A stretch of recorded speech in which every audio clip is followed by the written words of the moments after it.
Good afternoon, everybody. I am very excited that you are joining us today. It does tend to be a smaller group, but that's great because this is supposed to be engaging, and ideally people are coming in with different questions.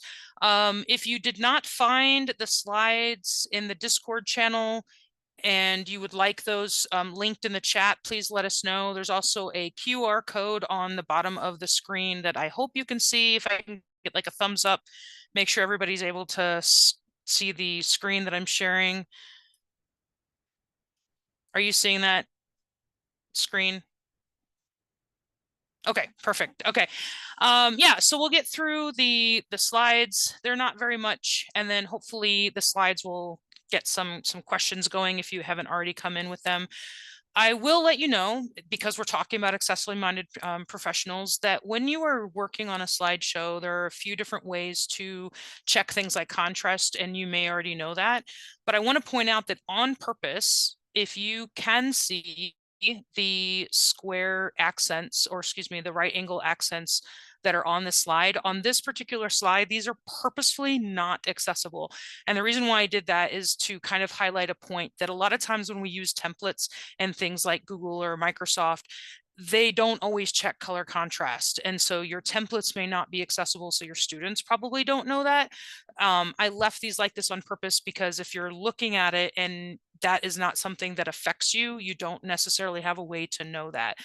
So teaching your students, especially if they're doing something like graphic design or learning about presentations, teaching your students how to do that is going to really give them a leg up on working with folks in the future. So welcome to from accessible classes to accessibility minded professionals.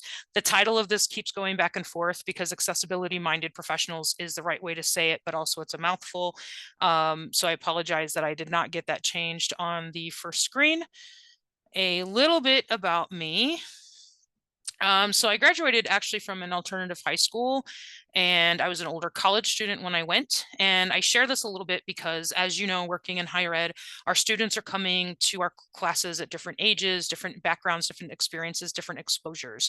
And a lot of times you'll find that students who maybe have a background in having IEPs or 504s, or maybe not, but finding out as a college student that they have accommodations or should use accommodations, they're actually really open to learning about how to design or how to work in an accessibility perspective.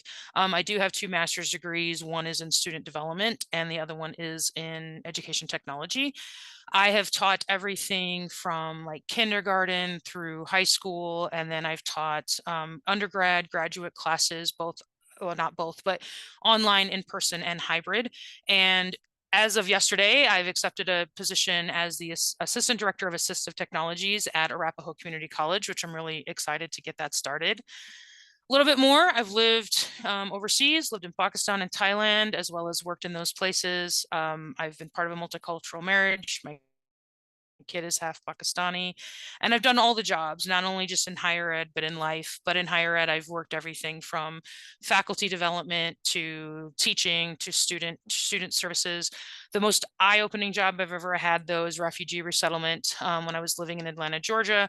And the most fun was I drove an ice cream truck. It was only like 3 or 4 summers ago. There was one in my neighborhood, and I thought it would be fun. So I called them up and drove an ice cream truck on the weekends. So that was really cool and opened my eyes to a whole different world. And so in this part of the show, I would love to hear or read a little bit about you all. If you are comfortable, feel free to unmute. Let me know who you are. What do you do? How long have you been part of higher education? I do things a little bit differently during this part. If you do not want to speak out loud, feel free to press the little raise hand icon and then I won't call your name. But if you are comfortable speaking out loud, feel free to unmute. I guess we'll start with D400 since that's the first name I see. And feel free to introduce yourself.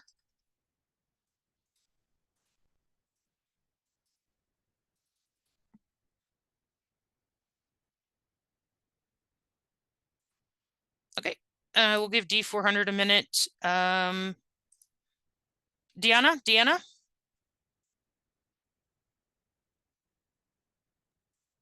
Yes. Hi. Hello. How are you? My I'm name great. is Diana. Thank you for saying my name the right way, by the way. Uh, my name is Diana Montealegre. I am an instructional designer and digital accessibility specialist for CU Boulder. How long I have worked in higher ed? 18 years, I think. I forgot. Yeah, 18 years. That's amazing. Congratulations. Thank you. Jenny with an I, would you like to go? Hi, I'm Jenny, and I recently took the position as digital accessibility coordinator at my college, but I've been teaching there since 2018. Um, I was a graduate from there in 2011, so that was kind of fun. That made me also a non-traditional returning adult learner. So yeah. Congratulations on your new position. Ryan, would you like to go next? Sure. Hi, I'm Ryan Cloyd. I'm with CU Anschutz, and I've done higher ed for about 13 years, but I'm currently specifically doing instructional design, and I've done that less than 13 years. Oh, that's great. Welcome. And last on my line, and I'm sorry if I get this wrong, Sarah? Hi, it's actually Sue, and then my last name, parts of Okay, my last name. thank you. No worries. So I just have that so my students know how to get a hold of me. So I do teach business subjects at Ames Community College, online in seat, remote, and basically based out of Greeley. And I've been in Colorado since 2001. And prior to that, I taught at a technical college in Wisconsin. And that was my, excuse me, my bachelor's degree was business education. So I taught high school, junior high, I substitute taught. And because I'm in a CTE area, of course, I have to have had tons of practical work experience. So I've done all sorts of funky monkey different business types of adventures, either with box companies or online. So it's been fun. That's amazing. And it's great to have you out in Colorado. Oh yeah, thank you. D400, are you there? Do you want to unmute? Are you able to? That's okay if not. This is exciting that we have so many designers, because I know as a designer that a lot of times you're not necessarily creating the curriculum, but you are working with the instructors on their curriculum. And I personally know as a designer that a lot of times that's how you kind of are able to get those conversations around, hey, do you want to make sure we have accessibility checks? Sometimes that's mandated and sometimes that's not. So walking that fine line to even get their courses accessible is sometimes its own challenge. But as a designer, now you have the opportunity to work the conversation into, hey, I've noticed that, especially in Colorado, the state laws around making sure that the websites and things that are being sent out from anything that is under the state level needs to be accessible. Teaching your students how to do that is going to be so important. And that's something that you can pass on to instructors, which brings us to the why. So why do we want to teach our students to be accessible, or excuse me, to think of things from an accessibility standpoint? And I think a lot of us in this room probably know that, but I've done enough of these where sometimes people really are coming to the room going, this is interesting, tell me why. First of all, accessibility isn't going to go anywhere. We've opened Pandora's box. There's a lot of us out here now, like really advocating for this, and there's people now in positions who are requiring these accommodations even as professionals, and so they're also out here advocating for these changes. We teach students how to do the job. If you're an engineering student, or excuse me, a teacher, or you're a business teacher, you're teaching students how to do a job. Accessibility is now part of the job. If you really want to, I would argue, do the job to its fullest. And it also informs our students that we care about these issues. So even if a student is not necessarily is taking a graphic design class, but they're not necessarily going to be a graphic designer, this is explaining to them, or it's showing them that we do care about accessibility standards, not only as a professional, but we're honoring everybody in the room, literally our classmates, and then also figuratively, like our audiences are larger than our classmates, and we're honoring all of those people. But also still why. We tell students that we're preparing them for the job market, but we have this question all the time, is are we really preparing them for the job market? Our courses are often designed in some way to prepare students to work in the real world. I worked with a marketing professor working with him to design his course, and he has them do this really great group project, and it revolves around marketing, and everything that he does is really about getting them into the headspace of how would you actually do this job, because he wants them to know when they leave even his entry level marketing class, he wants them to be thinking from that perspective. And then the other thing is accessibility is now on the forefront of many organizations' minds, or it should be. Some organizations are still getting there, whether it's because laws have been passed or more students are going to college who are requiring and utilizing accommodations. People are now kind of getting on board who aren't already there. And then this is the part where I'd like to hear from you all, and feel free to unmute, or you can use the hand raise, or you can use the chat to share a little bit about like what are some whys that you do use or that you would want to use teaching accessibility to your students.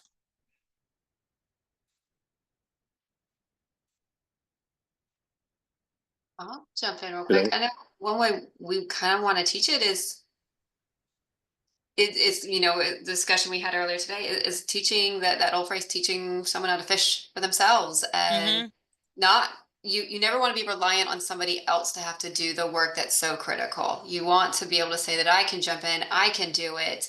And then for many people, everyone's having to do more with less. Yeah, And you don't want to hope that someone else can help you because they already have so much on their plate as well. that's a really good point. We're doing more with less. So coming in with those skills is going to help you do the more, for sure. I think I heard someone else pop in at the same time. Oh yeah, that was me. Hey, Sorry. Ryan. No, it's great. I love it.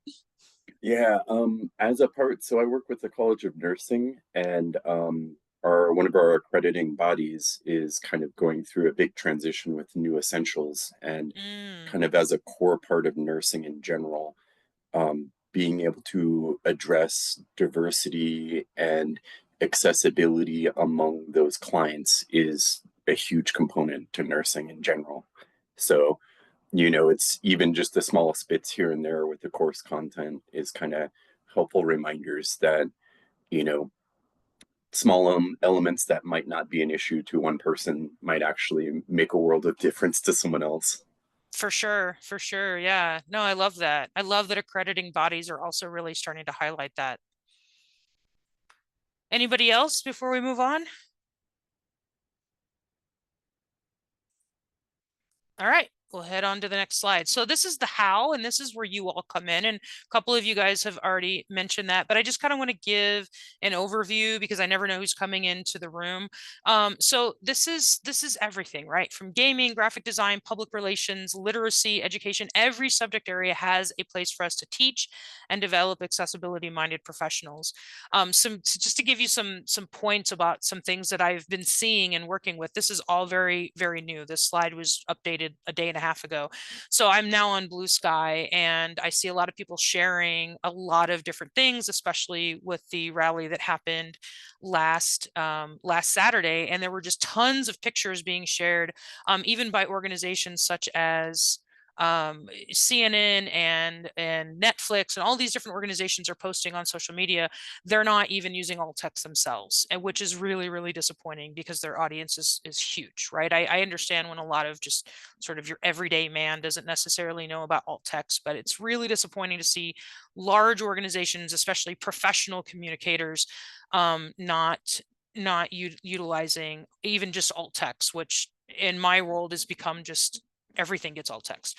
Event centers, classrooms, and a lot of businesses aren't designed for accessibility. And this goes to like engineering and architecture spaces. Where are we designing for making sure that wheelchairs or other accessible devices can get through spaces? Are we ensuring that places are designed for different types of accommodations wherever they are? I was recently living in Doha, Qatar, and what really interested me was virtually everywhere I went had like a placard that indicated like accessible lines, or a lot more things were in Braille than I've ever seen here in the US. I was actually quite surprised to see this level of commitment to accessibility in these official space, not official like government, but like business spaces. That was really impressive.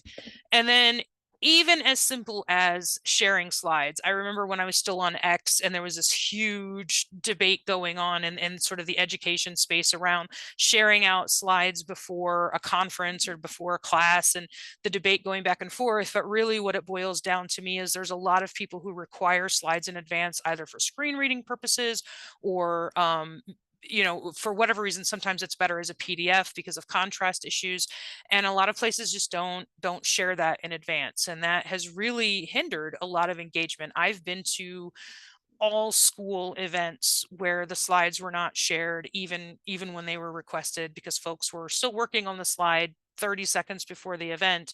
And what was disappointing was there was really nothing on the slide that was like current events. So it wasn't about like, well, we want to get in some like last minute data. It was really more about maybe some time management issues. And so I really want people to be thinking about like, how are we teaching our students to prepare for all audiences that they're going to be working with? And then obviously, I think you guys will also come in with your own experiences, either working as instructional designers with different types of instructors, or those who are teaching classes. So again, the how do we do it? Make accessibility part of your own course and explain that to the students. When I teach, I combine everything that I'm taking in the class, and everything is also in the LMS. So in my case, in D2L. And what I explain to students is I do this specifically for those who may not be able to be at class every day, or may that it takes them a little bit longer to get through things in class. I don't necessarily always use the words accessibility, because it's not always about accessibility in the medical or the clinical sense, but I let students know there's a purpose why you will always see things. And again, this is about that communication piece of letting them know that everyone in the room is important. You can also do things like, hey, my rubric is going to include 12-point font or something like that, and explaining to students why you do what you do. Number two, part of your grading structure, like I just said, so including resources in your course shell. If you want students to be thinking about how to be accessibility minded, give them the resources to do that. There's some great links out there, and I'm happy to share those with anybody that teach people how to check contrast. There's plugins for Google, WebAM. There's lots and lots of resources for students to use regarding how to create their documents accessible. Even just something like, here's how you check a Word document. Start off with the basics, find out what is the most important for your subject matter. So for instance, if you're teaching composition or technical writing, it might be teaching, making sure that photos that they put into maybe their technical writing or a brochure they're doing has captions or alt text. Graphs have an explanation. How do you check, how do you use the accessibility checker in Word? These are very, the 101 things. These are very simple techniques to teach students how to do that really won't take a lot of their time. And it's that entry level, that T-ball level stuff. I would also say work with your department to make this a part of the course pathways. I know that there's going to be another session, or maybe there already was another session about like committee curriculum, right? And as designers, this is also a great way in. So working with your departments, how can we make anything that our department is doing to make things consistent? Let's make accessibility consistent as part of the thing that we're teaching our students. And then I would also say encourage your students to use the most accessible tools. And the asterisk here is like within what you have available. So for instance, students on Chromebooks in the past didn't have access to downloading Microsoft apps. And so that was a hindrance for a lot of students. Now they can use Microsoft 365, and sometimes it's limitations, but knowing what softwares, what tools are more accessible than others. Canva is not great on accessibility, but a lot of people really like it. What does it mean to use templates, that sort of thing? So starting off with being the knowledge keeper, or excuse me, knowledge haver of those tools, and then sharing that with students so that they can also have that in their mind. 3, incorporate accessibility checks into peer reviews. So I've worked with a lot of instructors as a designer who part of their course is to have peer reviews with other students. And so, yes, when you're creating the peer review rubric, make an accessibility check into that. So if I go into your document and, can I check the accessibility?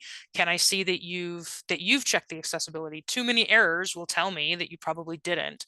Can I do, how the instructor showed us how to do contrast checking. So I'm going to contrast check your flyer, these sorts of things, because teaching students also how to check for accessibility is a great way for them to be thinking about their own designs or their own work. And then, but really how? So like, what do you require? And as I mentioned, like some of the things is just really simple, like everything needs to be 12-point font at the bare minimum, and teaching students how to make sure, because Google Docs, at least up until very recently, it defaulted at 11. Microsoft Word will sometimes default at 11. Checking contrast, letting students know, hey, I check contrast for PowerPoints to make sure that it meets visibility standards. So again, that communication with students is, I am checking for these things because I want you guys to know how to do them. And then, yeah, like I'd like to hear from you all in your spaces. How do you, or how would you incorporate accessibility teaching checks with the students that you work for or work with, excuse me, or the teachers?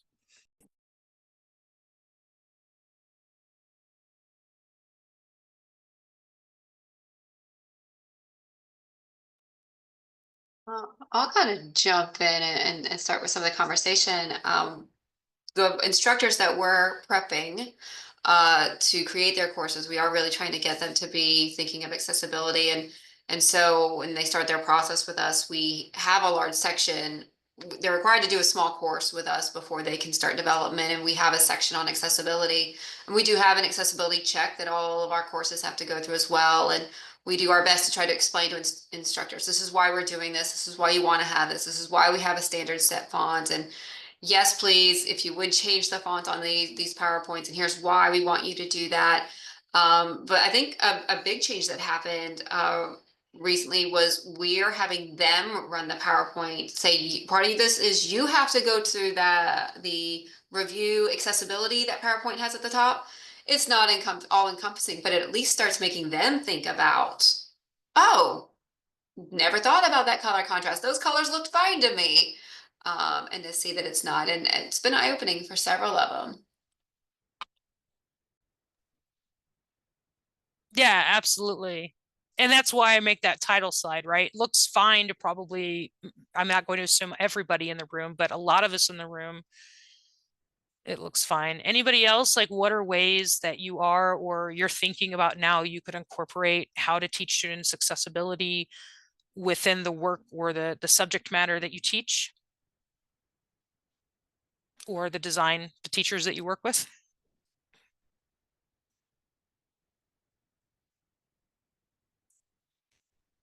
I guess I could jump in. Yeah. We've kind of, it being that that push at the state level, also, we've been hosting workshops and trying to make them really hands-on so Mm-hmm. that they're more kind of interactive and less us just telling them what each component is and how to use it.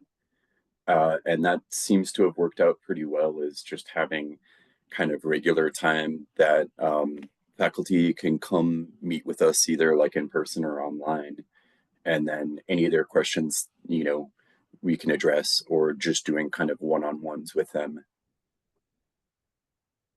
Yeah, I'm so glad you mentioned that, Ryan. A friend of mine works, she's a research fellow with CU Boulder, and she received some instruction that said, you know, due to the state mandates, make sure that this is accessible.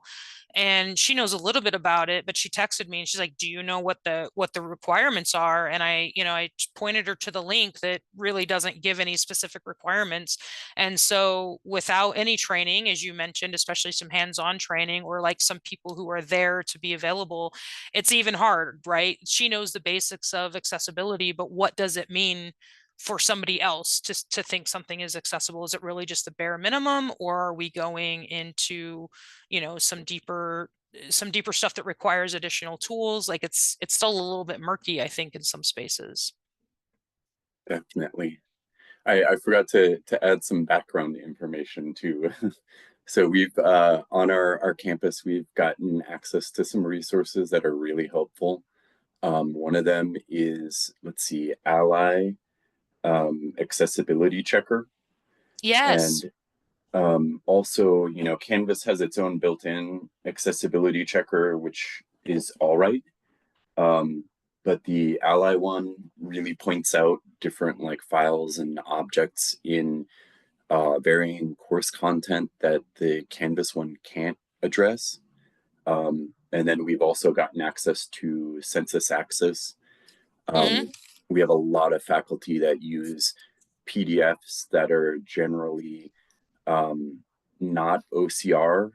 So they're not, you know, they're images pasted together in a PDF that are not rich content or not Right. screen readable. And so, you know, luckily we have that software that the campus was willing to kind of license to everybody to just like quickly convert those documents into readable documents. And so we've gotten kind of you know, a good top-down buy-in from leadership, and then we've gotten a good amount of resources, and then other units on campus are also hosting guides and resources, and so it's just been really lucky in that sense that there's much stronger collaborations. But I remember my team early on, like, you know, half a year before things started kicking in, was looking into it, and there was almost nothing there. Yeah. So it was really surprising to see how quick the pivot was. And I love that you mentioned the top down, because I think that's been the struggle for a really long time, is not everybody having very strong support from the top. And it was usually maybe mid-level coming from like faculty development departments or something that really have no, you know, control over anybody. They can just make a bunch of recommendations. And then they were just kind of flailing out there, just trying to get people on board who were just willing to even give it a try. Anybody else before we move on? All right, so we are actually you know, we're talking again about like what you can be doing, and again, if you're an instructional designer, these are things that you can be talking with your instructors about. You know, Ryan, sounds like you guys are using some great tools at CU Anschutz, but for teachers, or for those who are discussing with teachers, again, this comes down to like putting that accessibility check in your rubric. If I run an accessibility check on your paper, similar to, I used to tell my students, like I used to teach basically how to college. It was an advanced academic achievement course. And I would teach students, essentially, you have to use spell check on your papers. That's going to be like your saving grace in college. And if I got a paper and it had a bunch of red squiggly lines on it, that was usually an indication that they hadn't hit spell checker. And so because my class was just sort of the basics, and I was just trying to teach them even just the smallest get ahead skills, I put that on my rubric. I want you guys to learn how to make sure you're utilizing spell check. And again, now it's, are you using the accessibility checker? And as I mentioned earlier, adding this to your peer reviews. Your rubric, again, depending on what you're teaching, if you're an architect, if you're teaching architecture, if you're teaching design, graphic design, you're going to manipulate that rubric in a way that makes sense for your subject matter. On a friend of mine who teaches public relations at Arkansas State, and they talk about flyers and different ways to advertise things. color contrast is part of it, just from a good communication perspective, but now it's a little bit deeper. She gives them the resources. Here's the Google plugins. Here's the WebAIM contrast checker website. She gives them a little bit more of those resources to really go above and beyond just not what sort of looks good to the average eye, but also what is accessible. If somebody's walking past something, is that going to be good for them? Alt text, again, as we're looking at strategic communications and teaching people how to post online, are they using alt text, and is the alt text any good?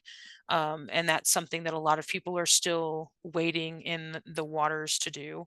I'll skip the question unless someone has thought of something. It's just an additional, like, have you guys thought about anything more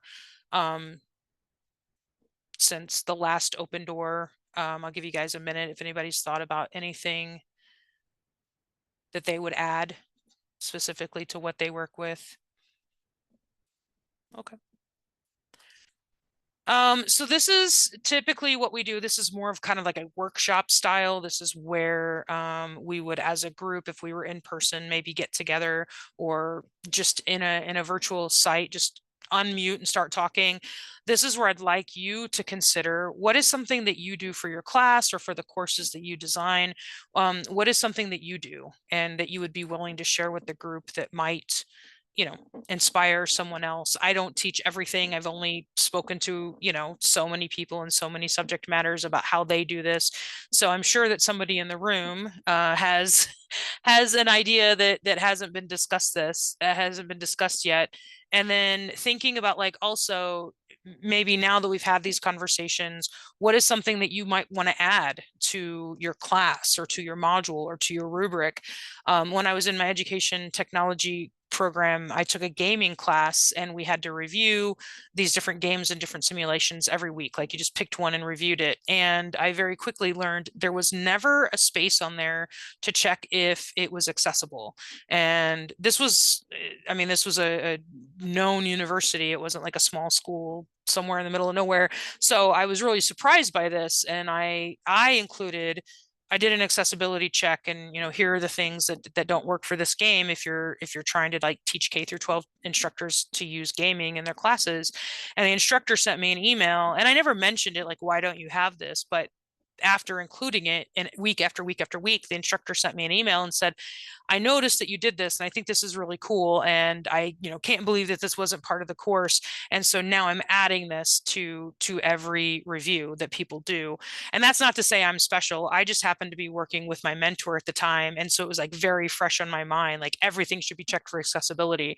And so, yeah, like after this, after hearing a little bit about this, I would like to hear some more from our audience, so to speak.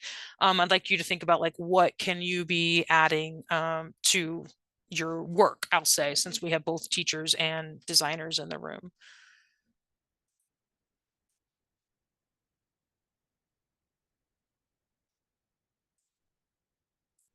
Anybody?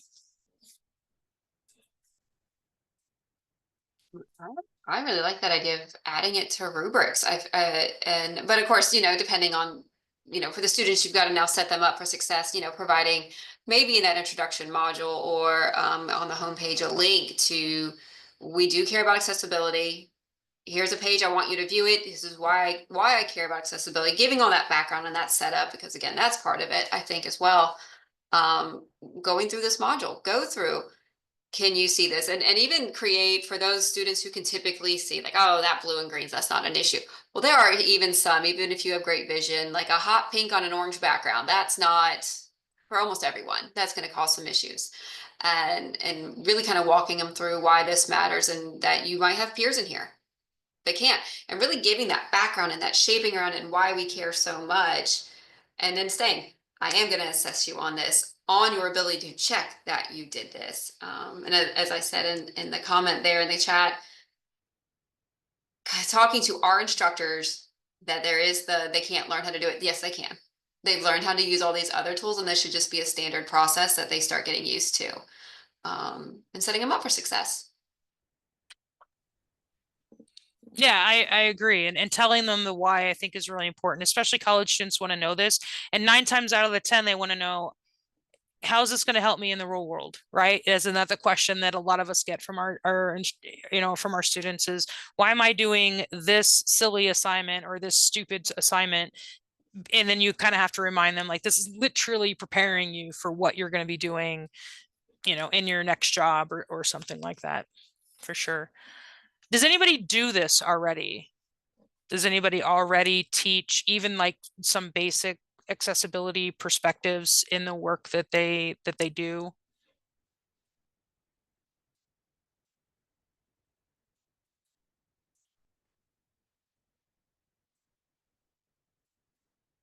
Deanna, you do? Do you want to share about that? Yeah, we actually have an online teaching academy that we offer through continuing education, and that goes once a year. And there is a whole module that is about accessibility and UDL. And I have put over 10 years of work on accessibility. So I have a lot of tips, a lot of basics, cheat sheets that I share with them. And I continue to do that every time that I have a new course that I develop. That's actually part of my development process is accessibility as well. So that's always in mind every single time that we are developing a new course, at least particularly me. And I know my teammates do that as well. Yeah, for those designers, I would love to hear a little bit about maybe what in sort of the umbrella of things does your school maybe require, for instance, checkability, accessibility checklists and that sort of thing. And then if it's not required, or now that we're talking about how to teach this to students, are there spaces where you feel like your departments are open to this being something that you could teach them? Well, at CU Boulder, we have the Digital Accessibility Office. It's mostly a centralized office where anybody can go and ask questions and ask for trainings, one-on-one or group. But the learning design group that is the instructional designers at CU Boulder, we also do our diligence when it comes to these. There is not really um a policy per se or guidelines per se coming from the university. Mm-hmm. I know that system office, that means including Anches and Denver, Colorado Springs, and us, there has been discussion since HB 21, obviously, You're right. to see how they're going to implement that. But there is not really guidelines per se coming from higher ups. Sure. We kind of just do it based on, HB 21's 508 and WCAG. Yeah. So, and then Shauna, I noticed in the chat, mentioned at New Mexico State University, their course design institute, the IDs work one-on-one with the subject matter experts for 10 weeks to design courses. And an integral part of that is accessibility checking. And I think it's great that we're teaching everybody how to do this themselves, right? You're talking a little bit about this, Deanna and Ryan and Shauna, and I'm curious if you guys have gotten to the next level, even if it's part of those conversations with those instructors about, okay, you know how to make sure that your course is accessible. Let's look at your course and see where we might be able to incorporate teaching your students how to think about being accessible in their own work. Has anybody seen anybody or talked with anybody making that next step?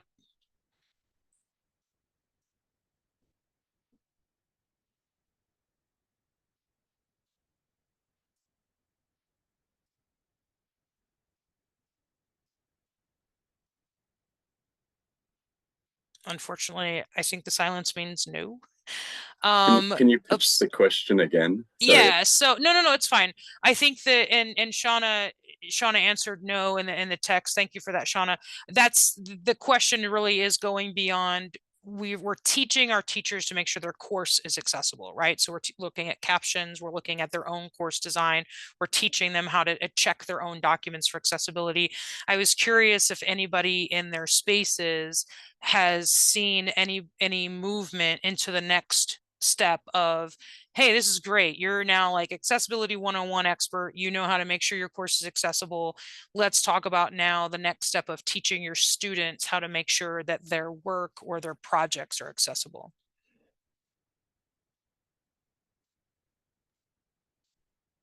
Yeah, I think same here is kind of what I mentioned earlier is to the extent of like our accrediting bodies, Mm-hmm. um, mindfulness of accessibility through nursing, maybe not on the same level as what's going through for like content and like, web accessibility or documents, but yes, at a different level, more kind of like application of like healthcare.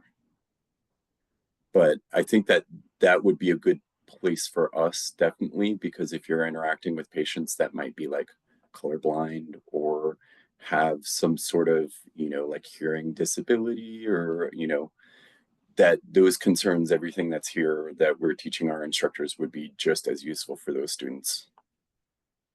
Yeah, agreed. And I think healthcare is a really great example. I don't know. Healthcare is one of the areas that I haven't actually done very much design work in. I've worked with, I would say, almost every other area, but of course I'm sure there's something else I'm not thinking of. But I think even education is actually one of the first places I was introduced to accessibility. When I worked with the guy who was essentially like an LMS instructor where I used to live, and I'm sorry, everything just disappeared from my camera. I need to get this back up.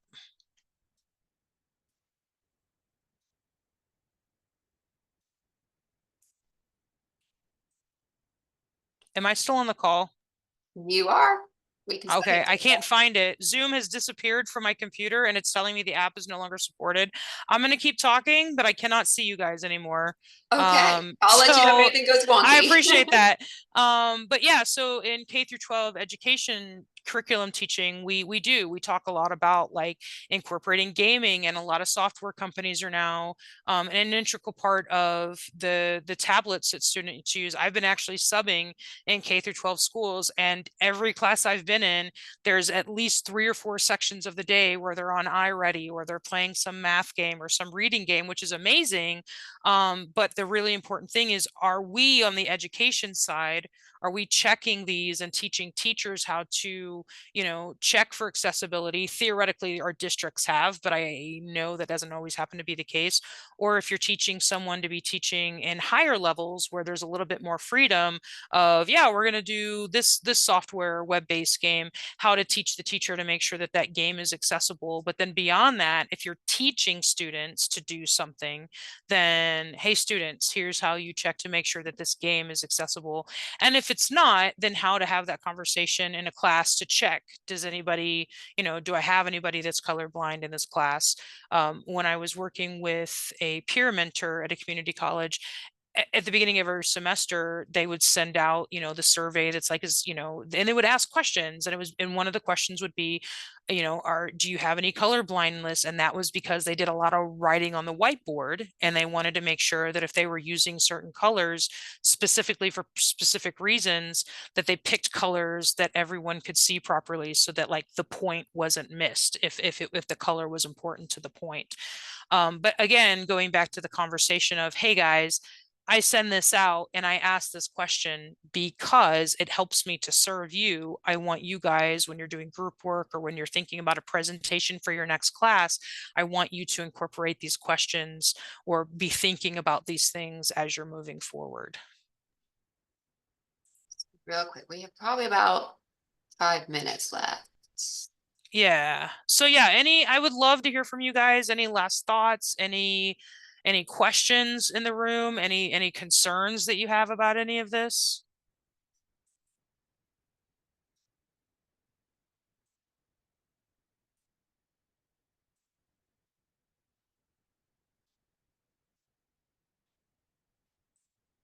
Does that mean this was completely amazing, or are we still marinating on the ideas? Still marinating. I think some of us are in a position where we can't quite implement it into our classes as much, but I think That it makes sense. a lot of talking points with our instructors to consider going that extra. As I can say on my end, we're trying to move our students, our instructors, to give students authentic assessments, more that real world type Yeah. aspect, including that. As you're creating this project proposal for a new path in this protected area, consider the these aspects of it. Include that in your presentation, not just in how you're going to talk about the accessibility of your path, but in your presentation to your stakeholders as well. Yeah, I like that you brought that up, like to building a specific like physical pathway to something. Yeah. Yeah, that's great. We had some latecomers. I'd be interested. I know we only have a couple of minutes, but like, does anybody want to chime in on like, are you teaching? Are you an instructional designer? Is this something that's come across your radar before? I'm an instructional designer with New Mexico State University, and I put it in the chat, but I don't think that you can see it at this point. But what one thing that I really actually like about New Mexico State University, we work one-on-one with subject matter experts for 10 weeks to design courses, and we're required to design to a quality metric, and we use quality matters, and it was really helpful when talking to the subject matter experts because we can lean on that and say, basically tell them, hey, we are required to set your courses up so that accessibility in your course is in place without you having to ask the students if they have a need. So we are automatically going to require you to help us check for this, do this, color, documents, all these different kinds of things. And because it's a part of this quality matters metric, the conversations go much easier because they realize that it's not an option. If the course is going to be on the global campus, it has to be accessible for students just out of the gate. So I think that that's pretty cool, that the way that we've got that piece set up right from the start. It works well for us. So Yeah, quality matters is pretty popular at least several of the Colorado institutions that I've worked with or been connected to in some ways. I think that's I think it's a helpful guide for sure. Do you find that any of your instructors, now that they know how to do this, they're now implementing accessibility standards in their homework or in the conversations that they're having with students about whatever their subject is? not that I'm aware of, but when you brought that up, I thought that's definitely the next step, and certainly something that's probably or most definitely worth a mention in talking to people as we work with them now is encourage your students to do the same thing, sort of a Yeah. thing. Yeah, that's the next step that I think a lot of times we get kind of bogged down in just how do we make this important to the subject matter expert because they are kind of they like to push back as it is. Yeah. Well, when they see the greater need or the reasoning behind it, passing that same mentality or encouraging them to pass that same mentality along to students, I think is really important, and it should start happening. So For sure. Well, I want to thank everybody for being here. I would normally type my email in the in the chat. I really don't know what happened to my Zoom, but I will be in Discord. And also, if you have any questions or anything, feel free to reach out. I'll also post my Blue Sky and information in there. I would love to take this conversation further as you're thinking about it or as you're working with people. If you ever want to touch base and get some sort of like real-time advice or just throw some ideas back and forth, please feel free to reach out and let me know. And I hope you guys enjoy the rest of the ELK conference. All right. Thank you so much for that. I'll stop the recording.